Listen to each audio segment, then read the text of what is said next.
And welcome everyone to the Real Leaders podcast with keys from keynote speakers here at the Agents of Change Summit.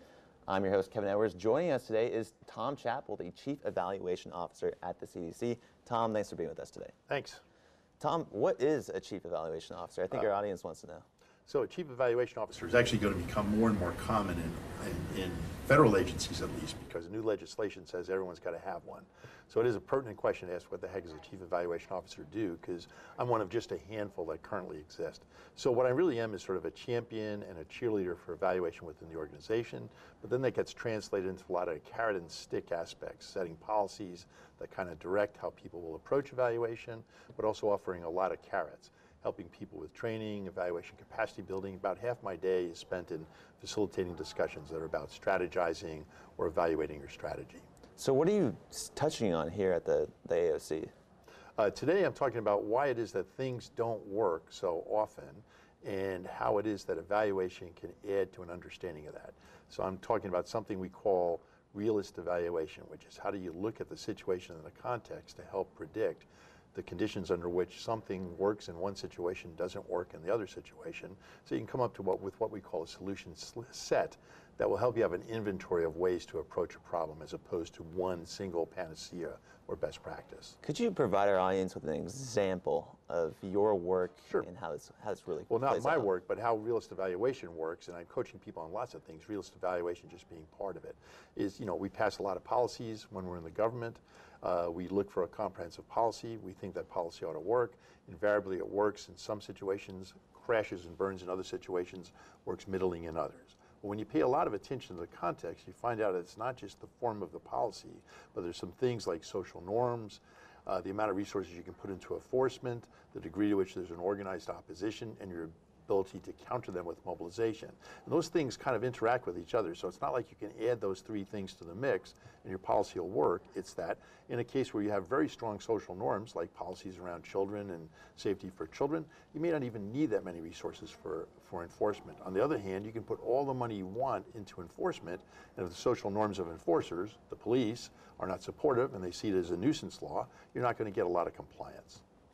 Interesting. And so what that means is there's no one thing called a policy that will work. There are policies, and they have the germ of theory or the germ of truth in them, but how they're applied and what situations they're going to work in is going to be very dependent upon these contextual things. And so that's an evaluation question, of course, but it's what evaluators bring at the beginning of formulating an intervention that makes that intervention predictably much more successful. Interesting. So the CDC's involvement in what specifically right now is important for policy change? Oh, well, I mean, a couple of different things. So for the longest time, infectious diseases were a matter of perhaps finding a vaccine or perhaps interrupting an outbreak or whatever. What we find in a lot of infectious diseases is that social norms, cultural norms, play a big role in whether or not someone's going to adopt the behaviors you need to protect them from the disease. So that's a new revelation. I mean, obviously in the lab, there's some kind of bacteria. You put an antibiotic on it, the bacteria goes away. In real life, it gets a lot more complex, and the ability to stop an outbreak could be as dependent upon cultural norms and social norms as anything else. Today, we're talking about behavior change. So behavior change, why is it that the same intervention will trigger protective behaviors, reductions in risk behaviors in some places and in some people and not in others? Well, almost always it has something to do with that larger context, either the social norms of the people you're trying to reach or the institutional norms or what's going on in the infrastructure that allows someone to take a protective behavior or inhibits them from taking a protective behavior. And so what you end up at the end is this is not going to work all the time. And instead of seeing that as a failure, you see it as a success because you understand from the start, I have an inventory of approaches and I have to right-size that approach to the situation I'm in.